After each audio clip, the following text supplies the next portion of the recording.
Akhandanandarupasya tasyanandalavaashritaha brahmadhyastaratanyena bhavantyanandinokhilaha.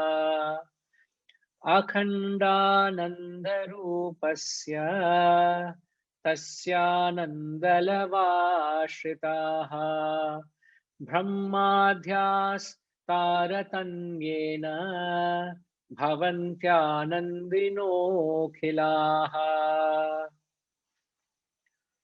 Now here he says Brahma and all others proportionately enjoy fraction of that unbroken bliss.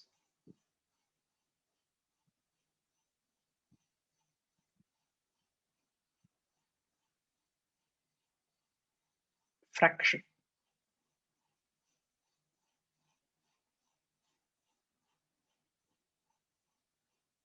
Yes, ma'am.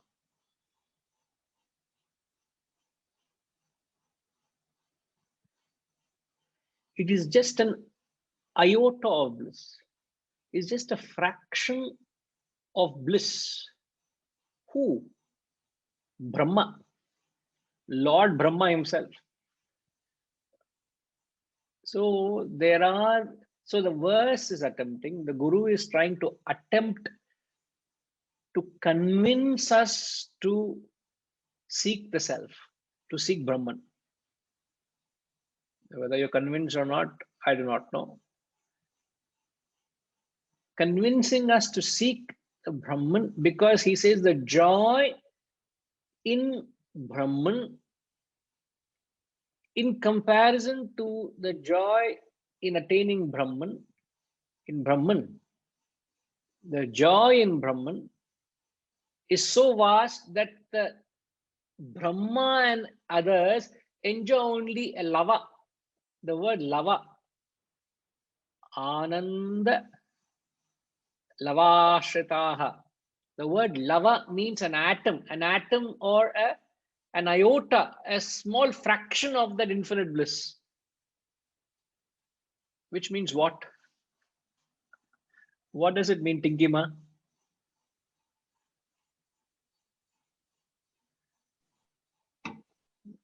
Why do you ask only difficult questions to me? She's thinking. I know that. Yes, I was actually thinking that. I know. I know that. So, but still, having asked, you have to answer. Can you ask the question again? Let me think. So that I don't get it wrong. No. There's nothing as right and wrong here, ma. So now I'm only trying to understand. He says Brahma and others proportionately enjoy only a fraction of that unbroken bliss. So here he's talking about the bliss of Brahman, isn't it? So I don't know. Maybe like when we say Brahma, Indra, and other gods, they are the forms that we worship, or they are the idols, you can say, or in the terrestrial world. Whereas Brahman is transcend, it is the reality. So that ultimate bliss, I think, would not be experienced by anything which is terrestrial, because whatever we worship becomes the object. You said, no, it's an object of perception and is not the subject. And so only the reality is ultimate bliss. Everything else is only, I may say, oh, you don't know what that blissful experience was when I traveled in Europe. It is so beautiful. It is paradise on earth, whatever. But that is nothing in comparison to the bliss of Atman, or realization. So you're calling Brahmaloka as European holiday, huh? No, I was just, it's all relative, comparatively speaking. Fair enough. It's a relative. So your description of Brahmaloka is European holiday. Switzerland especially. Fair enough. we will specify it and qualify it, Switzerland in particular, is Brahmaloka. And then what he is saying, there is a loka or a realm beyond that. Switzerland is only a fraction of the joy which you are falling for. The real Brahman is the real unbroken bliss, my dear. So we understand how, what are we falling for? Isn't it? No, just going with the example, isn't it? So when he says Brahma Loka, there are all these lokas. Lokas are various realms. There's something called Brahma Loka, Indra Loka, and other lokas, various realms of experience. Now, these realms of experience are attained. Now, when do you attain Brahma Loka? Okay, Harishji. When do you attain Brahma Loka? Don't tell me when I go to sleep.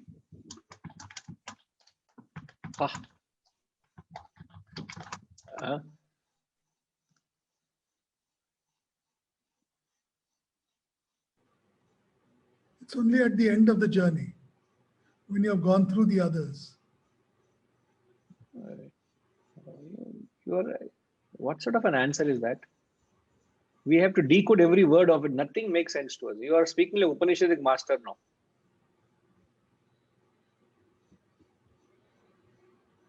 Brahmaloka is a realm of experience you are transported to.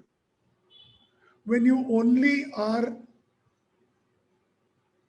reveling or concentrating on Brahma, then you are in Brahmaloka. Indra, put Indra's figure and then revel in Indra, Indraloka. Pitruloka and Nagaloka, all lokas. And a photograph, and what are we to do? Prayer pannuma. In fact, from this verse, I don't know, it's not probably right to share my ignorance, but I had thought of it in a slightly more simplistic fashion. So, I mean, I'll hold on that till the opportunity. Yes, I will really appreciate and respect that, because I already forgot what I was supposed to say. Any further you say, the verse has gone for a toss then. So thank you, Harishji. Shall I give you that simplistic explanation? No, we don't want it. We don't want any more confusion in this. No, Harishji will come to you, please. Sethuji, and then Vijayaraghavanji. Sethuji, please, first. Hari Om Guruji. Brahmaloka is heaven, Guruji. When you do good deeds, you are taken to the celestial thing. This is maybe it is an imagination, as you said, heaven or hell is within us, but the general statement is Brahmaloka is heaven. Correct. And so heaven obviously is not a geographical experience, but a realm of mind. So you could be going through a hell of an experience or a heavenly experience. Heavenly experience because of your good deeds. The good deeds means when you perform unselfish and sacrificial work, the punya you get out of that unselfish and sacrificial work, you are transported into a realm of experience where the fruits of that sacrificial work is heaven, which they call as Brahmaloka. Isn't it? Isn't it? So, perfect, sir. Okay, so that in fact, that is what I was actually wanting to get at. So Brahma, no, there's a larger interpretation to it, but I'm only trying to make it in a diluted part of it, Yes, Vijayji. Guruji, I didn't know what Brahmaloka stood for, so I was actually having a different approach of thinking.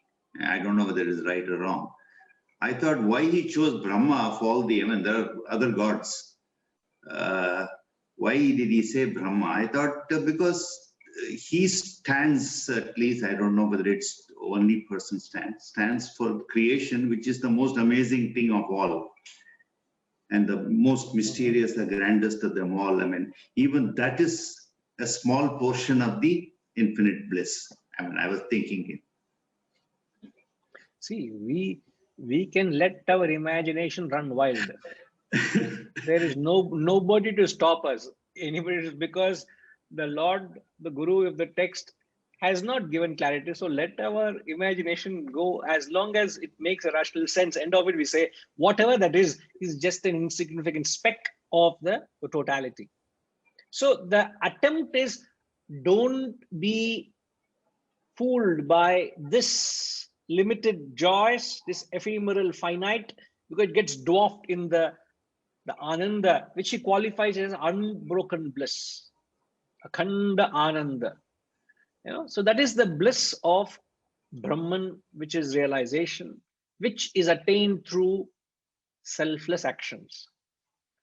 So he's only trying to not only give an attempt to say that in fact, have we not learned, recently also made a statement, the greatest of joy is no joy, the greatest of sorrow is no sorrow.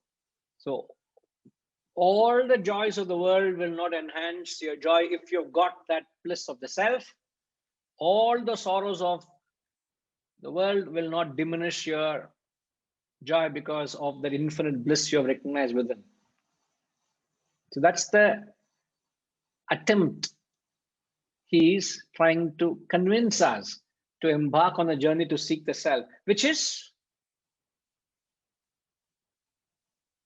selfless actions are beyond the good and the bad. So you are going on a path which is not falling a prey to either good desires or bad desires. Isn't it? So you don't acquire punya or papa. What you do? Selfless actions. You get to Brahman.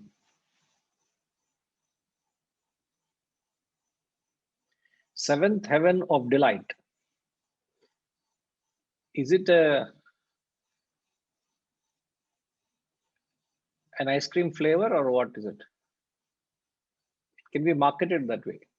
No, it's an expression that indicates extreme pleasure and delight. So I'm just bringing that into this verse by saying that whatever that delight is, it could be this Brahmaloka delight that you were referring to some time back. So whatever that is, even that is a fraction of the joy, the realization of Brahman brings is probably what this verse is saying. Absolutely, yes. So all the joy put together is a fraction. That's all it means, isn't it? All put together is a fraction. So don't fall for it. So what does it mean, Rajima? You got to utter the word nobody has uttered so far. Sorry, Guruji, can you please repeat the question? No, everybody is gaining a little more time by saying repeat the question. That too smart all these people are becoming. Now, what is the word you got to utter which the verse is attempting us to communicate? The verse is attempting to communicate. Neti? The verse is saying all that you think is everything in life is just a fraction of that bliss. You're falling for this fraction. You're falling for something insignificant, for the speck. It is just an insignificant speck, an iota of the grand bliss, and you're falling for that. Say neti to it, man. He is just attempting to give a quantitative description of exactly the same message said in 57. Exactly the same message. He spells it out there in word. Here he spells it out in quantitative and say, man, you're falling for this. Don't realize it. The grand, it's the real thing is ahead of you, and you're falling for this pittance. You're falling for this pittance, man. There's nothing. Dismiss it. Neti. Isn't it, Hariji? Adda Elia message. If you don't connect that message, the verse has per se just has no meaning in the context of what we're learning. Yeah, I'm going to become the chairman of the organization. You know what it means to be the chairman of this organization. You know what all I get. You know what's my paycheck. You know what are the perks I'm getting. You know what are the facilities I'll get. You know what is the takeaway. You know what are the luxuries I'm going to enjoy. You can't even imagine. Iota, lava. Lava, just an atom, a speck. What are you thinking? All this gain is all gain. It's just a lava. Dismissing it out. You may enjoy all that, but just say, Neti, not this, not this. Yes, Hariji. I know you're not able to contain your joy. You want to share that. So we are eagerly awaiting to hear it. No, See, I know that's you. so beautiful. I know you well. I know you well enough. So don't say no to it. Huh? Solungo. No, that was so beautifully said by you, but okay, on a less beautiful way. You know, going by the phrase in the verse, which says Yes. Brahma and others. Now, therefore, you're referring to the various deities or the deifications of Brahma. And what he's saying is, these deifications you regard as great, as wonderful, as fantastic, as whatever. But all these are only a portion of the actual whole unlimited Brahma. All your perceptions of Brahman. Unlimited Of Brahman. Yes. So all your perceptions of Brahma and other deities, all these perceptions, which you could call world, or if you can call your own limited concepts, or etc., is only a portion or a fraction of the whole, or the unlimited, which is Yes. Brahman. And therefore, Yes. you know, therefore don't spend your time or don't get carried away by these portions when there is an entire whole awaiting you. So I think the whole thing is about, don't limit yourself by your perception to the, or by what your deification or whatever your concepts you've built up, because Brahman is larger than all of that, because you cannot Yes. quantify Brahman. So he is actually described, correct. It is not something which can be quantified. He is giving the grandness of that by clarifying the littleness of all this, Yeah. which you know. Saying that the greatest of things which you can quantify is nothing compared to this. Is lava. It's just a speck. Whole thing. You can what is the greatest joy which you can share? Situji, in the worldly experience, what is the greatest joy in the longevity of your life? If you don't mind me asking, the most joyous thing that gave you, many things gave joy to you. Transcendental is self-realization. In your life. Terrestrial, I am unable to even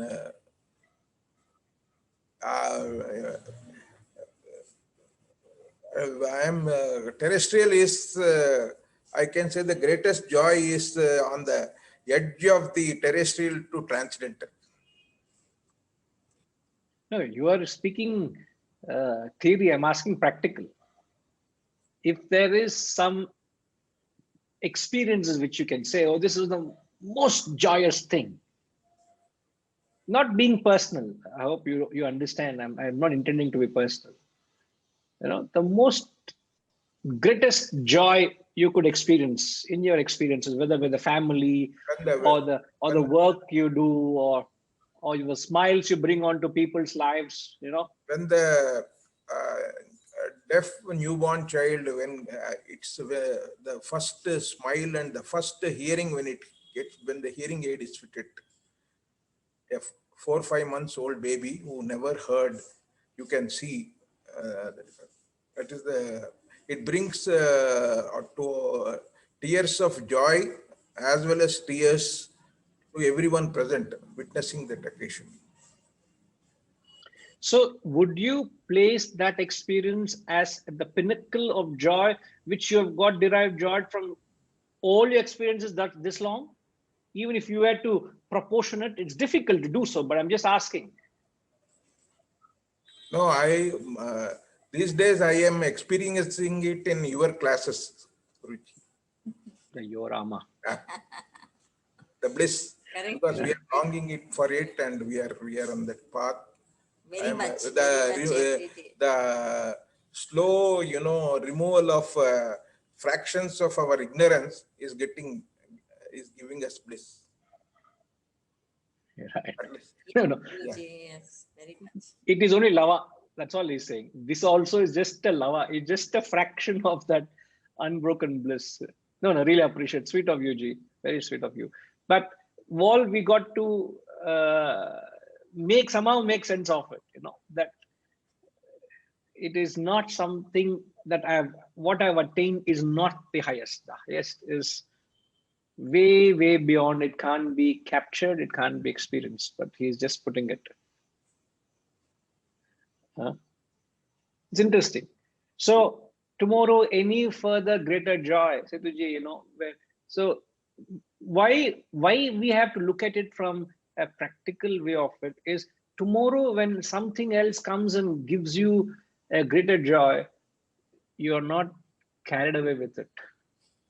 You don't get swept away with it. You understand, this is just a minute disturbance of joy in that vast expanse of the unbroken bliss of Brahman. I will not get carried away by a whiff of action or an emotion or a thought. It can't be a revelation. It is just an experience. So, but when you see others getting excited or think, how does a parent look at a child getting excited or something? It's just excitement. You understand, and you are with the child. You understand the childish excitement, but don't you understand? There's a lot more that you don't know what your worth is, my child. You're getting excited with a teddy bear or getting something that comes into the child's life. The child doesn't know what's the worth of what it's worth. Guruji, this is what Yes, when a Virgin man announced that he went to the space and came back after 15 minutes, I thought this is nothing before correct. all this. Very nice example. Very nice example. In fact, one of the I think 4 people had gone. What is the price the 4th man paid to go on that 15? I think 15 minutes are very gracious. It's 11 minutes, I think so. 4 minutes extra you're giving. So 11 minutes experience or 12 minutes experience. The 4th person, a normal person, paid 28 million to gain that experience of flightlessness, to go to the border of to the space, and come back. Yes. 28 million he has paid for that, for 11-minute experience. Whew. 65 into 2, 130 miles. Going and coming, huh?